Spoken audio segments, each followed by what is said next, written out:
Okay, here we are now for example 4. We're going to begin with the E minor add 9 shape here, and this one uses the hybrid picking technique, so I need to use the pick on the low E and the middle on the G string. I think I'm on my rhythm pickup. Yeah, here we go. That's the treble pickup now. Sounds much better.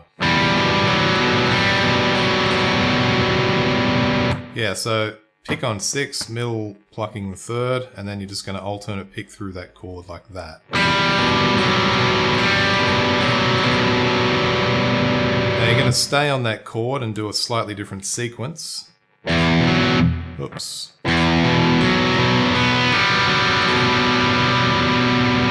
So the first half's on the lower strings, and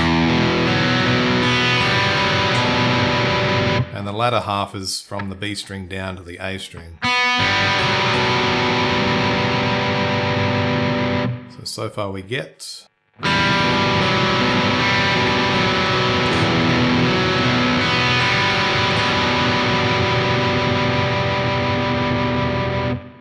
In bar 3 it's identical to bar 1, so we've looked at that.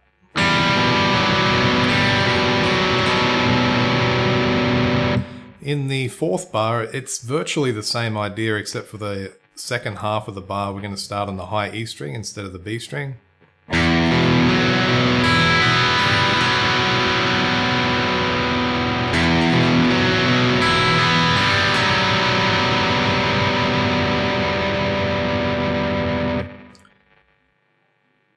And then for the second half, this is interesting because we're going to be stretching out a bit. So if you struggle with this, the only real workaround is to maybe omit the stretched note, but I don't recommend just avoiding it altogether. If you struggle with it, it's best to practice it.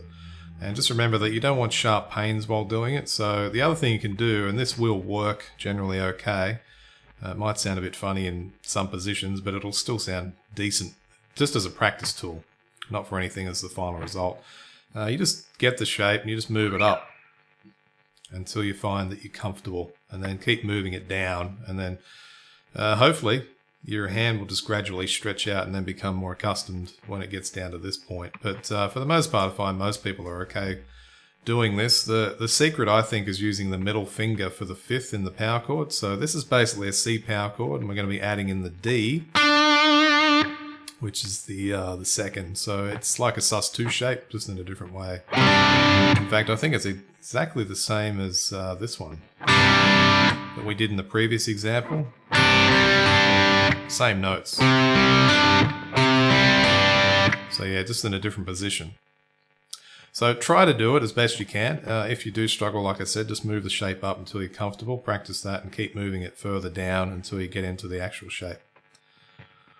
So what you want to do here is use your middle finger for the 5th. That's the point I was going to make before. I may have forgotten, so I'll make that now. So you've got 1st, your middle, and your 4th finger, and this is the ideal way to do this type of shape. I used to do it with my 1st, 3rd, and 4th finger, but these days there's more of a pull doing it that way, and I just don't see the point. So this is way more comfortable. And then what we're going to do is use the open B string with that.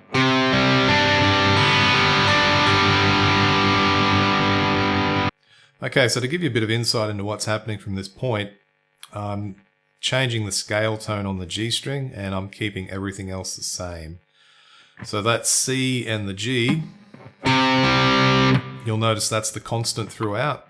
I'll just play these 4 bars so you can see it.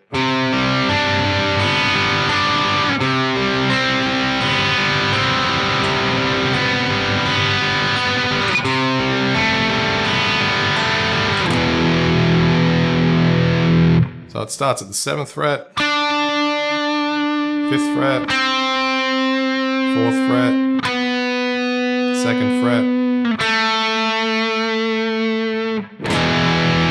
the end. And we're basically in the key of G major for this, or the E minor scale, whichever way you want to look at it. Okay, so the initial bar, that'll be bar 5. We had the power chord with the extension there.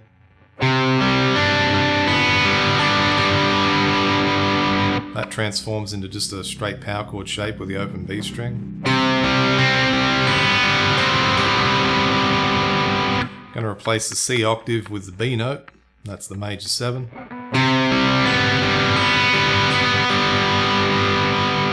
Another bit of a tricky stretch here. We're going to use the middle and fourth finger for the power chord. And we're going to use our first finger for the A note on the G string.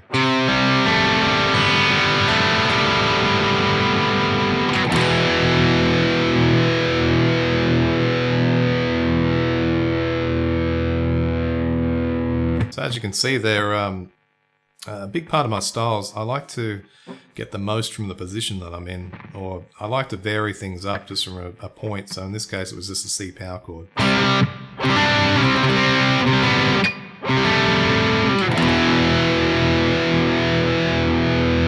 This is really good for the left hand. So anybody that's wanting to get limbered up, this is the way to do it. So it's really good for that. Okay, so that wraps things up. I will see you at example 5. Have fun with it.